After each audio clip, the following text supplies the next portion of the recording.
오늘은 항상 기뻐하라는 말씀 제목으로 함께 말씀의 은혜를 나눕니다. 항상 기뻐하라. 우리 아마 우리 교회에 다녀보신 분들은 아마 다른 건 몰라도 데살로니가전서 말씀 항상 기뻐하라는 말씀을 많이 들어보셨을 거라고 생각합니다. 기쁨의 효과에 대해서 제가 한번 살펴보았습니다. 이 기쁨은 잘 아시겠지만 몸의 저항력을 높여주어서 질병을 예방하는 효과가 있다고 합니다. 스트레스를 해소시켜주며 능률을 향상시켜주고 삶에 활력을 주는 효과가 있다고 합니다. 그래서 어때요? 마음의 즐거움을 위해서 어때요? 연극을 보러 가기도 하고 텔레비에서 어때요? 기쁘게 하는 그러한 방송을 보기도 합니다. 코로나 시대에는 무엇보다도 필요한 것이 바로 이 기쁨이지 않는가 생각이 됩니다. 그러나 우리는 이 기쁨을 상실해가는 시대를 살아가고 있습니다.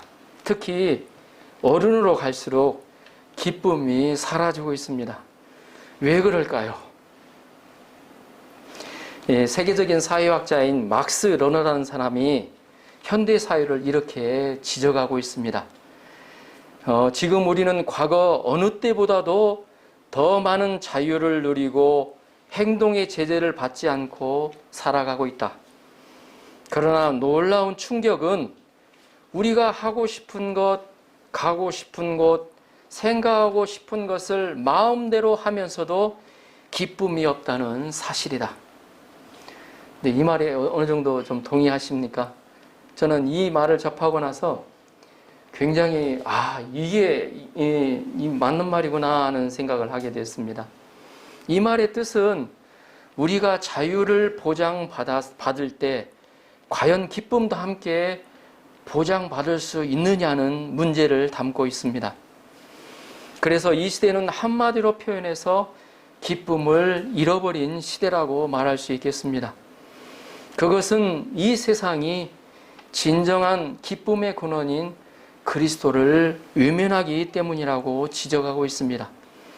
그리스도를 통하지 않고는 어느 누구도 기쁨을 누리지 못할 것입니다. 오늘 우리가 함께 나눌 이 빌립보서는 바울이 쓴 서신 중에서도 특별히 기쁨의 서신이라고 불릴 정도로 기쁨에 대한 내용이 많이 나옵니다. 사람들은 보통 자신의 일이 원하는 대로 또 잘 되고 잘 나갈 때 기뻐하죠. 그래서 어찌 보면 이 사도 바울이 아주 잘 나갈 때 쓴 편지처럼 보입니다. 그러나 그렇지가 않습니다. 바울 사도가 이 편지를 쓰던 때는 바로 그가 감옥에 갇혀 있을 때였습니다. 그가 잘 나가는 때가 아니었어요. 많은 기적을 일으키던 때도 아니었어요. 더구나 그동안 섬긴 교회들로부터 여러 가지 문제들이 생겼다는 소식이 자꾸 들려오던 때였습니다. 거기에 그는 로마의 죄수로 끌려왔기에 가까운 시기에 죽임을 당하는 그런 상황에 놓여 있었습니다. 자, 이런 상황이라면, 이 사도 바울의 상황이라면 여러분은 기뻐하실 수 있겠습니까? 이런 상황을 생각하면 기쁨보다도 슬픔, 걱정, 염려, 원망, 불평이 자연스럽지 않을까 생각이 됩니다. 그러나 사도 바울은 이렇게 권면합니다. 주 안에서 항상 기뻐하라. 항상 기뻐하라는 말을 또 해놓고도 다시 기뻐하라고 강조하고 있습니다. 자기 마음에 기쁨이 없는 사람이 어떻게 기뻐하라고 권면할 수 있을까요? 할 수 없습니다. 도대체 그에게 어떤 기쁨의 비밀이 있길래 감옥 안에서도 기쁨이 넘치고 있을까요? 우리는 오늘 말씀에서 바울의 기쁨의 비밀을 배우고 우리 믿는 자가 항상 기뻐해야 할 이유에 대해서 함께 묵상해 보고자 합니다. 주님께서 오늘 예배 가운데 기쁨의 영을 넘치게 부어주시기를 기도합니다. 아멘. 4절을 보십시오. 4절 한 목소리로 같이 한번 읽어볼까요? 4절 주님께서 나에게 주시는, 사도 바울이 나에게 주는 권면으로, 또 주님이 나에게 주시는 말씀으로 받는 그런 마음으로 같이 한번 읽어보겠습니다. 시작. 주 안에서 항상 기뻐하라. 내가 다시 말하노니 기뻐하라. 아멘. 바울은 기뻐하라고 말씀하고 있습니다. 다시 말하노니 하면서 두 번이나 반복하여 기뻐하라고 말씀하고 있습니다. 이는 강조법이죠. 정말로 기뻐하기를 원하는 간절한 마음이 담겨져 있습니다. 사실 기뻐하는 것은 자연적인 감정이 아닙니다. 여러분, 기쁨이 자연적으로 나오나요? 어떻습니까? 자연적으로 나오는 감정은 우리에게서 어때요? 오히려 우울한 감정이, 부정적인 감정이 더 많이 나올 겁니다. 기쁨의 감정보다도. 그래서 기뻐하는 것은 자신의 의지와 노력이 필요하다는 것입니다. 사도 바울은 항상 기뻐하라고 권면하고 명령하고 있습니다. 이 항상에는 언제나라는 의미가 내포되어 있습니다. 어떤 때, 어떤 상황이라도 기뻐하라는 것입니다. 조건과 상황이 좋을 때든지 나쁠 때든지 기뻐하라는 것입니다. 그리고 여기서 사도 바울은 주 안에서 항상 기뻐하라고 권면하고 있습니다. 어디 안에서 기뻐하라고요? 주 안에서. 그렇죠. 주 안에서 기뻐하라는 것입니다. 주 안에서는 바로 예수님 안에서입니다. 이는 예수님 안에서 기쁨을 누릴 수 있다는 의미이기도 합니다. 그것도 항상 기뻐하라고 권면하고 있습니다. 우리를 둘러싸고 있는 상황은 기뻐할 수 있는 상황이 아니지만 주 안에서, 예수님 안에서 기뻐하라는 것입니다. 사도 바울은 지금 감옥 안에 쇠사슬에 매여 있습니다. 햇볕도 들지 않는 축축한 곳에서, 그러한 곳에 있습니다. 사도 바울은 기뻐할 수 있는 상황이 되지 않습니다. 그러나 예수 그리스도 안에서 기뻐하는 비밀을 알았던 사람입니다. 상황에 상관없이 예수 그리스도 안에서 기뻐할 수 있는 이유가 있다는 것을 깨달았던 사람입니다. 그래서 그는 감옥 생활하면서도 기뻐했습니다. 감옥 생활하면서도 원망 불평하지 않고 오히려 마음이 어때요? 기쁨으로 충만하였습니다. 그런 상황에서도 기뻐하고 항상 마음에 찬양이 넘쳐 흘렀습니다. 입에서 흥얼흥얼 찬양이 흘러나왔습니다. 그만큼 그의 마음에는 기쁨을 누리고 있었기 때문입니다. 우리의 기쁨이 무엇입니까? 무엇 할 때 내 마음이 기쁘죠? 무엇으로 기쁨을 누리십니까? 뭐니 해도 뭐니라고 하죠? 사업이 잘 돼서 승진해서 월급이 올라가고 연봉이 올라가면 기쁨이 있습니다. 적거나 많거나 상관없이 월급을 받는 날에 기쁨이 있죠. 그리고 주위 사람들부터 칭찬과 인정을 받으면 기쁨이 됩니다. 기쁩니다. 그리고 자신의 업적을 성취한 것으로 기뻐합니다. 또 어떤 분은 선물 받는 거 싫어하는 사람 없죠. 선물 주면 어때? 기뻐하잖아요. 기뻐합니다.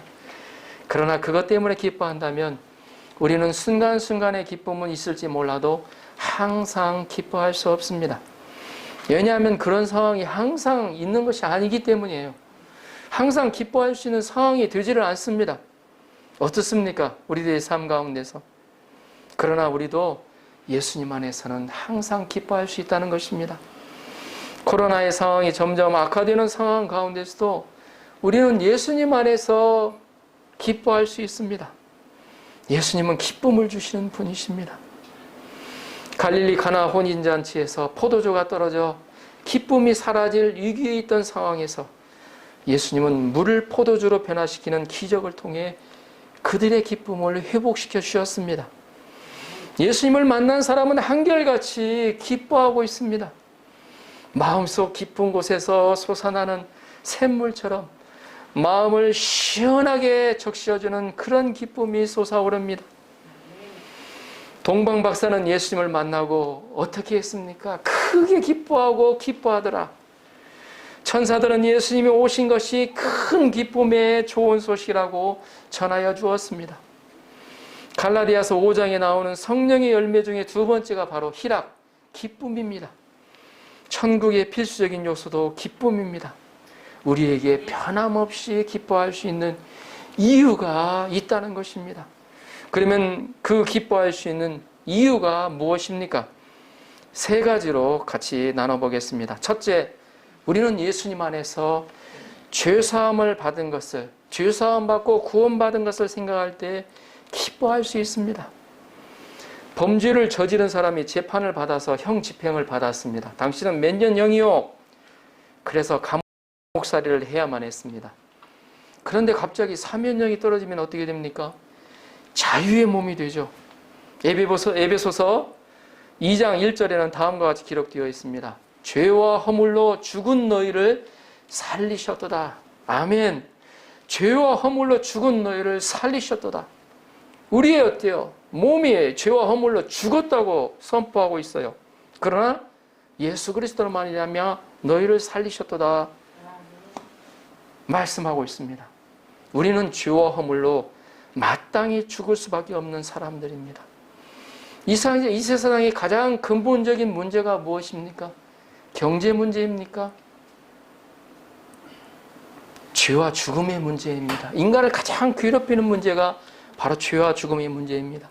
그 죄와 죽음의 문제를 해결해 주셨다는 것입니다.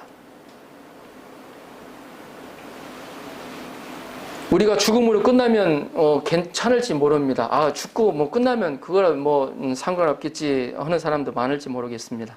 그런데 죽은 후에는 또 뭐가 있죠? 성경에 분명히 기록되어 있죠?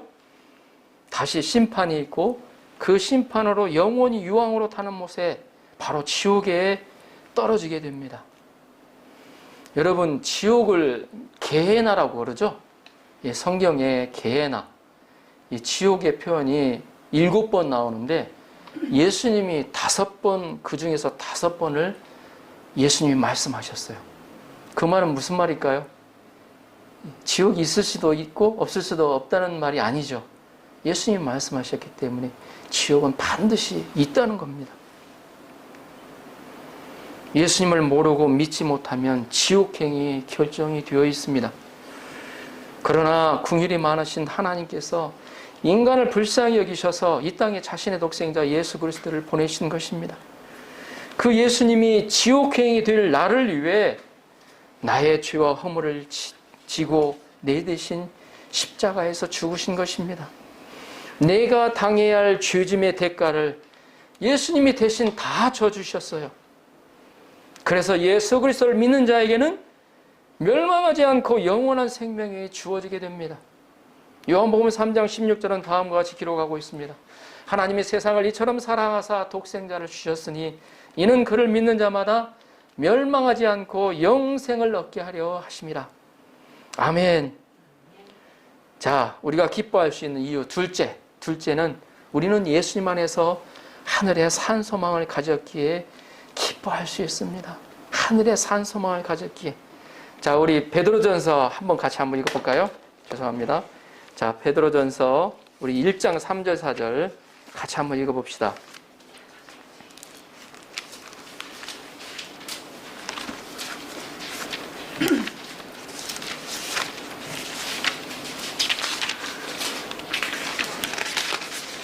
자, 베드로전서 신약성경 376페이지죠. 376페이지 제가 가지고 있는 성경. 자, 3절 4절을 같이 한번 읽어볼까요? 3절 4절 같이 한번 읽어보겠습니다. 시작. 우리 주 예수 그리스도의 아버지 하나님을 찬송하리로다. 그의 많으신 긍휼대로 예수 그리스도를 죽은 자 가운데서 부활하게 하심으로 말미암아 우리를 거듭나게 하사 산 소망이 있게 하시며 썩지 않고 더럽지 않고 쇠하지 아니하는 유업을 있게 하시나니 곧 너희를 위하여 하늘에 간직하신 것이라. 아멘. 우리의 삶은 한계적입니다. 나이뿐만 아니라 젊음도 피부도 근력도 모든 육체에 한계점이 있습니다. 젊은 사람은 아직 체감이 되지 않겠지만 나이가 들면 여러 가지로 슬퍼집니다. 체력이 예전 같지 않아서 쉽게 피곤해지고 회복도 더디어져 슬퍼집니다. 얼굴도 어느새 주름살이 늘어가고 미모가 예전 같지 않아 슬퍼집니다. 노안이 오고 건망증이 생기고 병들고 아픈 데가 생기면 그것처럼 외롭고 슬픈 것은 없을 것입니다. 그러나 육체를 가진 이상 우리 인간은 반드시 그러한 시대를 경험하게 될 것입니다. 전도서 기자가 고백한 것처럼 곤고한 날이 온다. 내게 아무 낙이 없다고 할 때가 온다는 것입니다. 이때 우리의 소망이 무엇이 되겠습니까? 돈만 많이 있으면 문제가 없습니까?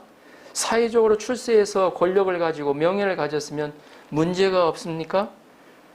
그런데 나이 드신 분들 소망을 들어보면 돈 많이 버는 게 아니에요. 자녀들이 행복하게 살고 있는 모습 보는 것, 그리고 아프지 않고 건강하게 살다가 어느 날 잠자다가 죽는 것이 아마 대부분일 것입니다. 그런데 아무리 이 세상에서 많은 소망을 가지고 있다고 하더라도 죽으면 모든 소망이 사라집니다. 한계적인 소망 앞에 슬퍼하고 좌절할 수밖에 없습니다. 그러나 우리 믿는 자들은 예수 그리스도를 믿음으로 죄사함을 받고 하나님의 자녀로 하나님의 나라를 약속받은 자들입니다. 하나님 나라에 갈 수 있는 티켓이 주어진 자들입니다. 믿는 자들에겐 죽음으로 모든 것이 끝나지 않습니다. 오히려 죽음이 어때요? 새로운 시작이 돼요. 죽음이 더 이상 우리의 한계가 되지 않는다는 것입니다. 우리가 나이가 들어 공고한 날이 오고 아무 낙이 없다고 할 때가 가까이 올지라도 소망이 있는 것과 소망이 없는 것은 천지차이예요. 우리에게는 바꾸어지지 않고 변하지 않는 영원한 산 소망이 있습니다. 그것이 바로 하나님 나라가 약속되어 있다는 것입니다. 하나님 나라에 가서 이 세상의 100년과 비교할 수 없을 정도로 영원히 하나님과 예수님과 함께 살 수 있다는 것입니다. 고린도후서 4장 16절은 다음과 같이 고백하고 있습니다. 그러므로 우리가 낙심하지 아니하노니 우리의 겉사람은 낡아지나 우리의 속사람은 날로 새로워지도다. 아멘. 낙심하지 않는 거예요. 믿는 자들이 낙심하지 않는 이유는 뭐냐면 어때요? 우리의 겉사람은 낡아져 가요. 예? 그러나 우리의 속사람은 날로 새로워지기 때문입니다. 우리의 겉사람은 낡아지나 우리의 속사람은 날로 새로워지는 예수 그리스도를 통하여 새로워지는 은혜가 있습니다. 바로 그게 예수 그리스도 안에서입니다. 이 소망이 있는 사람들에게는 현재 병으로 인해 아프고 고통스럽다고 하더라도 하나님 나라에서 살 것을 생각하면 위로와 힘이 됩니다. 현재의 아픔을 인내하며 승화시켜 갈 수가 있습니다. 그리고 내일 멸망이 올지라도 한 그루의 사과나무를 심는 것과 같이 현재 하는 일에 최선을 다하게 됩니다. 하나님의 영광을 위해 주어진 상황에서 주어진 사명에 힘과 정열을 쏟아넣게 됩니다. 믿는 자와 믿지 않는 차이가 바로 여기에 있습니다. 그래서 우리가 신앙생활을 열심히 해서 그 기쁨의 비밀을 누려나가야 합니다. 예수님도 말씀하셨습니다. 믿는 자는 죽어도 살겠고 무릇 살아서 믿는 자는 영원히 죽지 아니하리라. 아멘. 자, 우리가 기쁨을 누릴 수 있는 셋째 이유, 우리는 예수님 안에서 하나님이 함께 하심이 있기에 기뻐할 수 있습니다. 아멘. 하나님이 함께 하심을 우리는 임마누엘이라고 합니다. 우리가 성경에서 있는 하나님이, 우리가 배운 하나님이 현재 나와 함께 하지 않는다면 나 혼자 모든 일을 다 감당해내야 합니다. 미래에 어떻게 될까 하는 불안한 마음으로 마음의 평안이 없습니다. 그러나 그 하나님이 현재도 내 문제에서, 현재 내가 고민하고 있는 그 문제에서 함께 하시는 것을 믿을 때 우리는 마음에 어떻게 될지 모르는 불안 가운데서도 마음의 평안을 가지게 됩니다. 마음의 든든함을 가지고 살아갈 수 있습니다. 다윗은 그 하나님의 함께 하심을 확실히 믿었던 사람이었습니다. 그랬을 때 그가 이렇게 고백할 수 있었습니다. 그가 17살에 기름 부음을 받고 골리앗을 때려 눕혔을 때는 아주 승승장구했죠. 그러나 사울을 통해서 어때요? 바로 옆에가 죽음이 기다리고 있는 그런 고난이 연속되는 그 30세의 왕이 되기까지 그 기간을 그는 말할 수 없는 어때요? 고난을 당했어요. 괴로움을 당했어요. 그가 그 가운데서 체험하고 고백한 하나님이 그걸 이렇게 고백하고 있습니다. 내가 사망의 음침한 골짜기를 다닐지라도 해를 두려워하지 않을 것은 주께서 나와 함께 하심이라. 아멘. 주의 지팡이와 막대기가 나를 안위하시나이다. 그러니 그 마음이 어때요? 얼마나 위로가 되고 주로 인하여 어때요? 그 시편의 내용이 거의 반절의 내용이 다윗의 고백이잖아요. 그는 이 함께 하시는 주님으로 인해 많은 고난 가운데서도 여호와 하나님을 체험하고 여호와를 찬양하는 수많은 시를 썼습니다. 시편의 반절 이상이 그의 고백이자 찬양입니다. 예수님은 마태복음 28장 20절에서 다음과 같이 약속하여 주셨습니다. 볼지어다 내가 세상 끝날까지 너희와 항상 함께 있으리라. 아멘. 세상 끝날까지였습니다. 제자들에게 약속하신 것이 언제가요? 세상 끝날까지. 너 살아있을 때만 그런 게 아니고 세상 끝날까지 너희와 항상 함께 있으리라 약속하셨습니다. 이상에서 우리는 주 안에서 기뻐해야 함을 배울 수가 있습니다. 그리고 우리는 예수님 안에서 주어진 기쁨을 빼앗겨서는 안 됩니다. 악한 마귀 사탄은 우리의 기쁨을 빼앗아 가려고 항상 우는 사자같이 으르렁거리고 있습니다. 우리는 예수님을 빼앗겨서는 안 됩니다. 주님은 우리가 기뻐하시기를 원하시고 기쁨을 누리며 살기를 원하십니다. 우리 부모님들의 마음 있잖아요. 우리 자녀들이 어떻게 살기를 원해? 항상 염려하고 뭐가 될까 걱정하고 살기를 원하시겠습니까? 안 그러잖아요. 항상 어때요? 채워진 것에 어때요? 기뻐하면서 그 기뻐하는 얼굴을 보고 싶은 거죠. 부모들의 마음이. 이 하나님의 마음도 똑같습니다. 우리가 잘 되기를 원하고 항상 기쁨 가운데 살기를 원하고 그 모습을 보기를 원하시는 거예요. 그리고 주 안에서 우리는 기쁨을 찾아야 합니다. 주 안에서 기쁨을 가지도록 의지적으로 싸워야 됩니다. 그래서 믿음이 필요해요. 주 안에서 우리의 내면은 항상 기쁨이 가득합니다. 어떤 상황에서도 예수님을 배우면 우리는 기뻐할 수 있습니다. 제가 누차 설교를 하면서 강조하는 이유, 문제는 우리는 문제가 오면 우리는 축복으로 만듭시다. 어떻게 하면 축복으로 만들 수 있습니까? 그 문제를 통해서 예수님을 만나면, 예수님을 체험하면 그 문제가 문제로 끝나지 않아요. 나에게 축복이 돼요. 이제 사도 바울은 그 기쁨을 잃어버리지 않도록 하기 위하여 두 가지를 권면하고 있습니다. 첫째는 사람들에게 관용을 베풀려는 것입니다. 자, 5절을 보십시오. 5절 같이 한번 읽어볼까요? 시작. 너희 관용을 모든 사람에게 알게 하라. 주께서 가까우시니라. 아멘. 주님께서 오실 날이 가까워옵니다. 언제라고 딱 말하는 데는 이단이에요. 그런데 가까워졌어요. 언젠지는 말할 수가 없습니다. 예? 많은 신학자들이 벌써 예수님이 오실 때가 가까워졌다고 말씀하고 있습니다. 그랬을 때 우리가 어떻게 해야 되겠습니까? 사람이 어때요? 뭔가 이렇게 자기의 이렇게 뭐라 그러죠? 쥐도 위급한 데가 아니라 그 골목에서 물리면 고양이를 문다고 그러잖아요. 예? 그와 마찬가지로 사람도 마음에 여유가 없으면 관용할 수가 없습니다. 그러나 주께서 가까우신다는 것을 믿는 믿음이라면 이 세상에서 어때요? 우리가 가지고 있는 거 보면 다 가져갈 거 없는데 예수님이 오면 이 세상의 것은 어떻게 됩니까? 가지고 갈 수 있습니까? 없죠. 보면 여기서 관용은 관대하고 용납하는 마음, 너그러운 넓은 마음을 의미합니다. 이는 옳고 그런 것을 넘어서 그 이상의 것이에요. 좀 더 멀리, 좀 더 넓게 바라보라는 것입니다. 오늘은 그렇지만 내일은 나아지겠지 생각하는 것이에요. 사도 바울은 어떤 특정한 사람에게만 관용을 알게 하지 말고 모든 사람에게 알게 하라는 것입니다. 여기서 관용은 어떻게 보면 예수님의 사랑의 실천입니다. 우리는 끝날이 가깝습니다. 우리의 죽음이 가까이 오면 가장 후회하는 것이 서로 관용하지 못한 것이라고 합니다.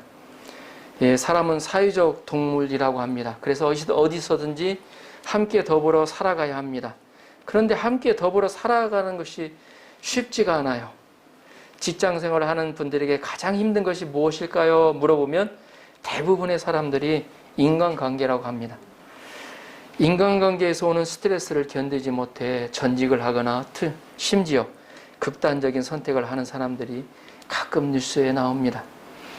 이런 인간관계로 인해 사람들은 기쁨을 잃어버리기 쉽습니다. 우리 믿는 자는 이때 인간관계에서도 너그러운 마음을 가져야 합니다. 너그러운 마음은 그럴 수도 있지라고 생각하는 것입니다. 너그러운 마음을 가질 때 상대방이 조그마한 실수에도 다그치거나 신경질을 내지 않을 수 있습니다. 우리가 너그러운 마음을 가져야 하는 것은 바로 우리의 기쁨을 잃어버리지 않기 위해서입니다. 둘째, 염려하지 말고 기도로 하나님께 아뢰라는 것입니다. 자, 6절을 보십시오. 6절 같이 한번 읽어볼까요? 시작. 아무것도 염려하지 말고 다만 모든 일에 기도와 간구로 너희 구할 것을 감사함으로 아뢰라. 아멘. 우리가 기쁨을 잃어버리지 않기 위해서는 염려를 극복해야 합니다. 이 염려는 우리의 기쁨을 갉아먹는 생쥐와도 같습니다. 우리의 삶은 어찌 보면 끊임없는 염려의 연속입니다. 과거에 자신이 잘못한 것에 나쁜 결과를 또 염려하고, 앞을 보다 보면 다음 날이 아니에요. 바로 한치 앞에도 염려해 보면 앞으로 닥칠 일에 대한 부정적인 생각이 들면 염려합니다. 어떻게 될까? 어떻게 되지? 내 뜻대로 되지 않을 때 염려가 생기고, 자신의 명예가 떨어질 때 또 염려합니다. 맡긴 사람을 믿지 못해서 또 염려하고, 어떤 사람은 자연 발생적인 것, 눈이 오고 비가 오는 것을 염려하고 죽음을 염려합니다. 그러나 우리가 염려한다고 되는 것은 하나도 없습니다. 오히려 염려하면 은혜도 사라지고 말씀도 들리지가 않아요. 예수님도 키 2cm라도 자라게 할 수 있느냐고 하시면서 백해무익을 말씀하셨습니다. 그러면 우리가 어떻게 염려를 극복할 수 있습니까? 적극적으로 무엇을 해야 됩니까? 6절을 다시 한번 보십시오. 아무것도 염려하지 말고 다만 모든 일에 기도와 간구로 너희 구할 것을 감사함으로 아뢰라. 아멘. 바울은 우리가 아무것도 염려하지 말라고 했습니다. 그리고 다만 기도와 간구를 하라고 말씀하고 있습니다. 그래서 간구는 어때요? 기도의 적극적인 표현이에요. 청원하고 호소하는 것을 의미를 합니다. 그것도 모든 일에, 모든 상황에 라고 말합니다. 우리가 염려로부터 우리의 기쁨을 지키기 위해서는 하나님을 믿음으로 기도해야 합니다. 현재 내 삶 가운데서, 이 문제 가운데서도 함께 하실 그 하나님을 바라보고 믿음으로 하나님께 기도해야 됩니다. 하나님을 믿는 표시는 바로 기도하는 것입니다. 우리가 그 하나님을 믿으면서도 기도하지 못하는 게 우리 믿음이 부족하기 때문에 그렇습니다. 하나님은 이 문제 가운데서 나와 함께 하신다는 그 믿음, 그리고 우리 구하는 것을 하나님 어때요? 들어주신다는 그 믿음.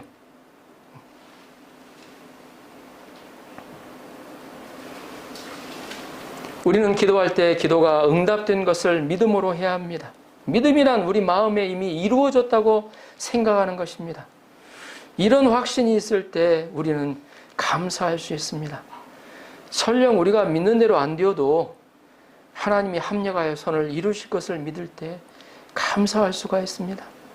하나님은 우리의 생각보다도 뛰어난 분이십니다. 우리는 하나님의 선하신 주권을 믿어들을 때 하나님을 뜨겁게 찬양할 수가 있습니다. 그러면 하나님께서 우리의 염려하는 것을 반드시 그 문제 가운데 해결의 길을 열어주십니다.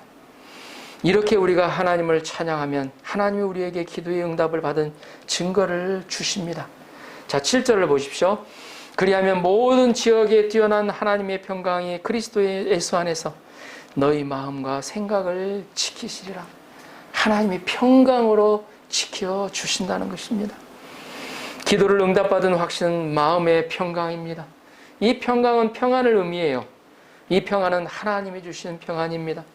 이 세상이 주는 평안과 다릅니다. 세상이 주는 평안은 일시적이지만 하나님이 주시는 평안은 영원한 평안입니다. 하나님의 평강은 모든 지각에 뛰어난 평강입니다. 세상에서 빼앗아 갈 수 없는 평안입니다. 하나님의 평안은 우리의 마음과 생각을 지켜주십니다. 결론적으로 오늘 우리는 사도 바울이 누린 기쁨에 대해서 함께 나누었습니다. 주 안에서 항상 기뻐하라. 내가 다시 말하노니 기뻐하라. 우리 주님은 날마다 우리에게 날마다 누릴 수 있는 기쁨을 주셨고, 또 주님은 우리가 그 기쁨을 누리며 살기를 원하십니다. 우리는 죄사함 받아 구원받은 자신을 생각할 때 기뻐할 수 있습니다. 영원한 하나님 나라를 허락하신 것을 생각할 때 기뻐할 수 있습니다. 그리고 항상 함께 하시는 임마누엘의 주님을 바라볼 때 기뻐할 수 있습니다. 기쁨과 평안을 누리는 것이 바로 하나님의 나라가 아니겠습니까? 우리의 삶 속에서 이번 주 매일 하나님 나라를 경험하는 여러분 한 분 한 분이 되시도록 주님의 이름으로 축원합니다. 아멘.